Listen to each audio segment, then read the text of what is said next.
தலைவனே தலைவன் எப்படி வரையறதுன்னு சொல்லிட்டு படிப்படியாக நான் வந்து இந்த வீடியோவில் சொல்லி கொடுத்துருப்பேன். இந்த வீடியோவை முழுசா பாருங்கள். அப்போ தான் வந்து பார்த்தீங்கன்னா நான் வரைஞ்சிக்கிற மாதிரி வரைய முடியும். அதுக்குள்ளாரே எசகு புசகா வீடியோ பார்த்துட்டு வந்துட்டு என்னால் வரைய முடியல ப்ரோன்னு சொன்னீங்கன்னா கம்பெனி பொறுப்பாகாது சொல்லிவிட்டேன். நண்பா நண்பிகள் யாராவது சப்ஸ்கிரைப் பண்ணால் மறக்காமல் சப்ஸ்கிரைப் பண்ணிவிடுங்கப்பா. கமிஷன் ஆர்ட் ஒர்க்கோடைய ஒரு சின்ன இன்ஃபர்மேஷன் மட்டும் சொல்கிறேன். A5 சைஸ் வந்து பார்த்தீங்கன்னா 400க்கு பண்ணி கொடுத்துட்ருக்கோம். A4 சைஸ் வந்து பார்த்தீங்கன்னா 800க்கு பண்ணுறோம். A3 சைஸு 1200க்கு பண்ணி கொடுத்துட்ருக்கோம். நீங்கள் யாருக்காவது கிஃப்ட் பண்ணணும்னு நினச்சிங்கனாக்கா ஸ்க்ரீனில் தெரிகிற வாட்ஸ்அப் நம்பருக்கு டேரெக்ட் மெசேஜ் பண்ணி நீங்கள் மற்ற டீட்டெயில்ஸை தெரிஞ்சுக்கலாம். இல்லைனா அந்த நம்பருக்கு கால் பண்ணி கூட தெரிஞ்சுக்கலாம். வாங்க இப்போ வீடியோக்குள்ளார போகலாம். ஓகேப்பா, இந்த வீடியோவில் அந்த படத்தை வரைகிறதுக்கு முன்னாடி நம்ம என்ன பண்ணணும்னா ஃபஸ்ட்டு இந்த படத்தை பார்க்கணும். அவரோட மூஞ்சி வந்து பார்த்தீங்கன்னா எந்த பக்கம் திரும்பி இருக்குது அப்படிங்கிறத வந்து பார்க்கணும். பார்த்தீங்கன்னா அவர் மூஞ்சி வந்து ஸ்ட்ரைட்டாகவே கிடையாது. நான் பென்சில் வச்சுக்கிறேன் பார்த்தீங்களா தெரியும். இப்போ நான் பென்சிலை அந்த வளைஞ்ச மாதிரி வைக்கிறேன். அப்போ வந்து பார்த்தீங்கன்னா அவருடைய நோஸுக்கும் கண்ணுக்கும் இடையில வந்து கரெக்டாக செட் ஆகிடுச்சு. ஸோ அதே மாதிரி தான் வந்து பார்த்தீங்கன்னா புருவத்தில் வந்து நம்ம இந்த மாதிரி வந்து பென்சில் வச்சு பார்க்குறேன். இது இந்த படம்னு கிடையாது. நீங்கள் எந்த படம் எடுத்தாலும் நீங்கள் அந்த மாதிரி தான் அந்த அளவு வச்சு பார்க்கணும். அவரோட மூஞ்சி வளைஞ்சிருக்கா இல்லை நேராக இருக்காங்கிறத பார்க்கணும். பார்த்தீங்கன்னா இந்த பென்சில் வச்சு பார்த்ததுக்கு அது வளைஞ்சு தான் இருக்குது. ஸோ அதுக்கான மாதிரி நம்ம லைன் வந்து போடணும், 2 லைனு. ஃபஸ்ட்டு நம்ம இப்போ இந்த ஸ்கேலை நான் வைக்கிறேன் பாருங்கள். இது வந்து ஒரு 15 சென்டிமீட்டர் ஸ்கேல் தான். நான் பெருசெல்லாம் எடுத்து யூஸ் பண்ணல. அது நமக்கு கன்வீனியன்ட்டாக இருக்காது. ஸ்ட்ரைட்டாக வைக்கிறேன், அப்போ வந்து சரி வரல. இப்போ லைட்டாக நான் சாய்ச்சிக்கிறேன். அப்போ வந்து பார்த்திங்கன்னா எனக்கு கரெக்டாக இருக்குது. ஆனால் நான் அந்த லைன் வந்து போட்டுக்கிறேன்.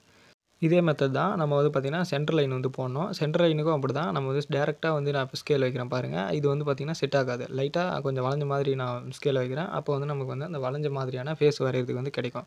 இந்த லைன் நம்ம எதுக்கு போடுறோம் அப்படின்னாக்கா, நம்ம அந்த கண், மூக்கு, வாயெல்லாம் வரைகிறதுக்கு கொஞ்சம் சாஞ்ச மாதிரியே வரைகிறதுக்கு இந்த சாஞ்ச லைன்ஸ் போட்டோம் அப்படின்னாக்கா யூஸ் ஆகும். இதே நீங்கள் டேரெக்டாக நீங்கள் வரைகிறீங்க அப்படின்னாக்கா அது வந்து நீங்கள் டேரெக்டான லைனே போடலாம். இப்போ நான் வந்து பார்த்திங்கன்னா இந்த கண்ணுக்கு 2வதா ஒரு கோடு போடுவோம் இல்லையா, அந்த 2 கோட்டுக்கு நடுவில் தான் கண் வரைவோம். அந்த 2வது கோடு வந்து பார்த்திங்கன்னா ஒரு தோராயமான ஒரு அளவு வச்சு போட்டுக்க வேண்டியது தான். ஆனால் அது வந்து பார்த்திங்கன்னா ரொம்ப பெருசாக இருக்கக்கூடாது. அப்புறம் வந்து நம்ம பார்த்திங்கன்னா ஏரியா பிரிக்க போகிறோம். நம்ம விவேக் சார் சொல்கிற அந்த ஏரியா கிடையாது. புருவத்துக்கு நடுவில் இருக்கக்கூடிய அந்த மூக்கோட ஏரியா இல்லையா, அந்த ஏரியாவை தான் நான் சொன்னேன். அந்த மாதிரி 2 புருவத்துக்கான அந்த பாயிண்ட் வந்து வச்சுருங்க. இந்த நடுவில் இந்த ஏரியா இருக்குது அப்படின்னு சொல்லிட்டு. அதுக்கப்புறமா நம்ம புருவத்தோடைய அந்த கீழ் லைன் இருக்குது பார்த்தீங்களா, இந்த லைன் தான் சொன்னேன். இந்த லைனில் வந்து நம்ம வந்து போட்டுடணும். இதை போட்டதுக்கப்புறம் கண் வரைகிறதுக்கு முன்னாடி நம்ம என்ன பண்ணோம்னா, அந்த ஷேடோ அடிக்குது பார்த்தீங்களா, கண்ணுக்கு இடையில வந்து கண்ணுக்கு இடையில மூக்குக்கு நடுவில் எப்படி சொல்கிறதுனே தெரில. அந்த ஷேடோ வந்து நம்ம வந்து ஃபஸ்ட்டு வரையணும். நிழல்னு கூட வச்சுக்கோங்களேன் தமிழில். அதை வந்து நம்ம வந்து வரைஞ்சா தான் நமக்கு வந்து கண் வந்து கரெக்டாக வரும். இதே மாதிரி தான் ஒரு பார்ட் வரைகிறப்போவும் அதுக்கேற்ற மாதிரி அடுத்தடுத்து அந்த ஷேடோ வரைஞ்சா தான் வரும். நான் போக சொல்கிறேன். கண் வரைகிறதுக்கு இப்போ புருவத்துக்கு கீழே அந்த கண்ணோடைய எண்டிங் பாயிண்ட் மார்க் வச்சுக்கிட்டேன். கண்ணோட ரைட் சைடுக்கும் அப்படி தான். புருவத்துக்கு கீழே எங்கே அந்த கண் ஸ்டார்ட் ஆகுது அப்படிங்கிற பாயிண்ட் வந்து வச்சுக்கிட்டு, அப்புறம் நம்ம வந்து பார்த்திங்கன்னா 2 வளைவான லைனை வச்சு கண் வரைய வேண்டியதான். அந்த 2 வளைவான லைன் வந்து பார்த்திங்கன்னா நம்ம படத்தில் இருக்கிற மாதிரியான லைனை வந்து யூஸ் பண்ணணும். நம்ம காமனாக யூஸ் பண்ணக்கூடிய லைன்லாம் யூஸ் பண்ணவே கூடாது. ஸோ அவ்வளோதான். அதுக்கப்புறம் பார்த்திங்கன்னா புருவம் மேலே இருக்குது. அது வந்து புருவத்தை வரைகிறதுலாம் உங்களுக்கு சொல்ல தேவையில்ல, ரொம்ப ஈஸி தான். அப்புறமா நம்ம இந்த கருவிழி வரைஞ்சிக்கலாம். இப்போ இந்த லெஃப்ட் கண் எப்படி வரைஞ்சோமோ அதை அப்படியே வரைஞ்சி அதோடைய ஸ்டெப்ஸ்லாம் ஃபாலோ பண்ணி ரைட்டு கண்ணுக்கு இது பார்த்தீங்களா, அதை அப்படியே வரைய வேண்டியது தான். இது ரொம்பவே சிம்பிள் தான்.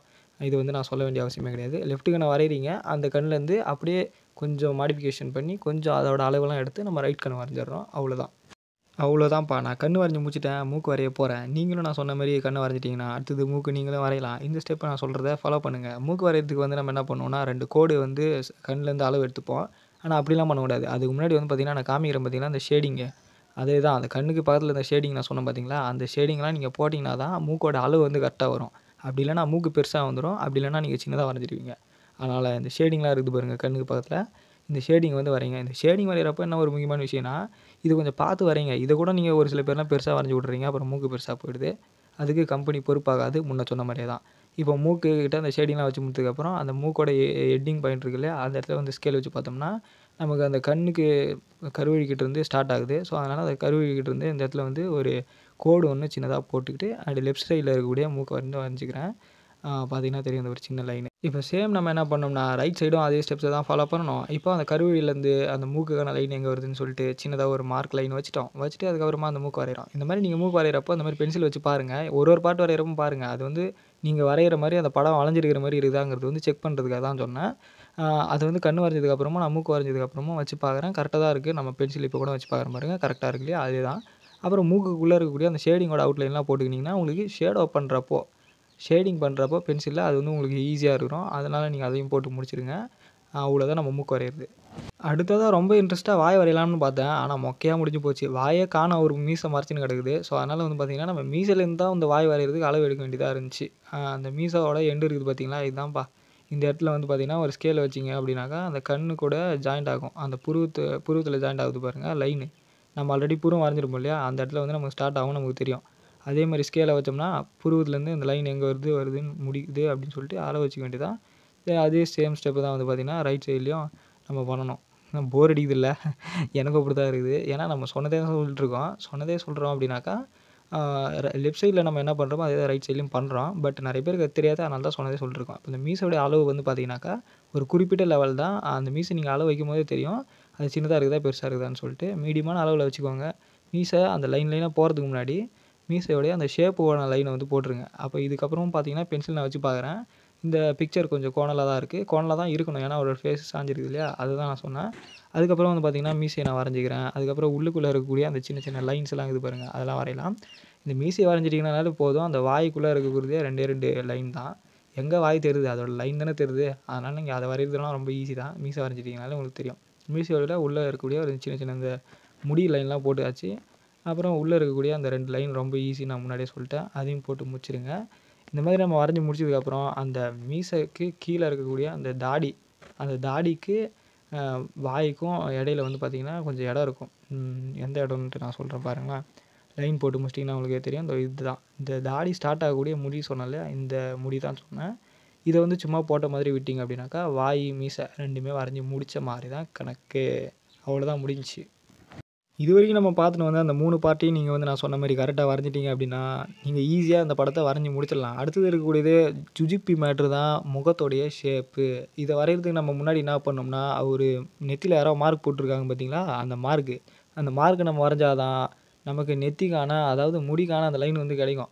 அதனால அந்த மார்க்க வரைஞ்சு முடிச்சிடலாம். மார்க் வரையும்போது பார்த்தீங்கன்னா, அந்த அம்புக்குறி மாரி இருக்கு பார்த்தீங்களா? அந்த அம்புக்குறி எங்க ஸ்டார்ட் ஆகி எங்க முடியுதுங்கிறத கவனமா பார்த்துக்கோங்க. இல்லன்னா ஃபேஸ் கொஞ்சம் பெருசாகறதுக்கு ஆயிடும். முன்ன சொன்ன மாரி இதுக்கும் கம்பெனி பொறுப்பு கிடையாது. புருவத்தில இருந்து அதுக்கப்புறம் பார்த்தீங்கன்னாக்கா, அந்த முடிக்கான லைன் எங்க வருது? இது வரைஞ்சு முடிச்சுட்டாக்கா தான் நமக்கு தெரியும். வரைஞ்சு முடிச்சுட்டேன். மேல வருது. இந்த இடத்துல வந்து மார்க் வச்சிருக்கிறேன். அந்த இடத்துல வந்து நெத்திக்கான லைன் வரும். ஸோ அதே மாரி தான் நம்ம சேம் லெஃப்ட்ல பண்ண மாரி ரைட்ல அந்த அம்புக்குறி மார்க் போட்டிருக்காங்க இல்லையா? அத வரைஞ்சு முடிச்சுருவோம்.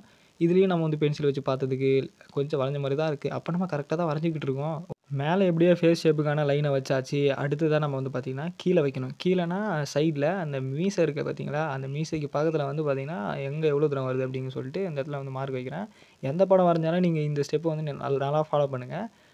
ஃபர்ஸ்ட்டு வந்து பார்த்தீங்கன்னா, அந்த கண்ணு, மூக்கு, அந்த வாயெல்லாம் வரைஞ்சிட்டீங்கன்னா, கண்ணுக்கு பக்கத்தில அந்த லைன் ஃபேஸோட லைன் எங்க ஆரம்பிக்குதுன்னு பாருங்க. அதே மாதிரி வாய்க்கு பக்கத்தில. அத நீங்க கண்டுபிடிச்சிட்டீங்கனாலே, கீழயும் மேலயும் வந்து ரொம்பவே ஈஸி தான். அதே மாரி தான் இப்ப நம்ம ரைட் சைடும் பண்றோம். பார்த்தீங்கன்னா, அந்த மூக்குக்கு பக்கத்தில இந்த இடத்துல முடி, அப்புறம் இந்த இடத்துல தாடி வரும். வச்சாச்சு. இப்போ இந்த ஃபேஸ் மண்டை கொஞ்சம் வீங்கி இருக்க மாரி இருக்கு இல்லையா? அவரோட ஃபேஸே வந்து பார்த்தீங்கன்னா, ஏதோ முட்டைய கவுத்து வச்ச மாரி தான் இருக்கு. ஃபேஸுக்கு மேல வந்து நான் பென்சில் வச்சு பார்த்தேன். அது வளைஞ்ச மாதிரி இருக்கு. கரெக்ட்டா இருக்கு அப்படிங்கிறது அர்த்தம். நம்ம வளைஞ்ச மாதிரி வரைஞ்சிட்டு இருந்தோம் அப்படின்னாக்கா, கரெக்ட்டா இருக்கு அப்படிங்கிறது வந்து நமக்கு அர்த்தங்கிறத நீங்க புரிஞ்சுக்கணும். இப்போ இவரு தாடி இருக்குது பார்த்தீங்களா? இந்த இடத்துல தான் நம்ம வந்து மார்க் வைக்க போறோம். இவரு தாடி இல்லாம வெறும் சின்னு மட்டும் இருந்துச்சு அப்படின்னா, ஈஸியா நம்ம வந்து அளவு வச்சுட்டு போயிடலாம். தாடி இருக்கிறது அப்படிங்கிறதால கொஞ்சம் கஷ்டமா இருக்கும். கொஞ்சம் கஷ்டம்னா, அந்த முடி எங்க முடியுது அப்படிங்கிறத ஒரு மார்க் வச்சுக்கிட்டு அந்த 2 மார்க்கையும் வந்து ஜாயின் பண்ணியாச்சு. 2 லைன் போட்டு. அப்புறம் அந்த தாடி கடைய முடிய போட்டாச்சு.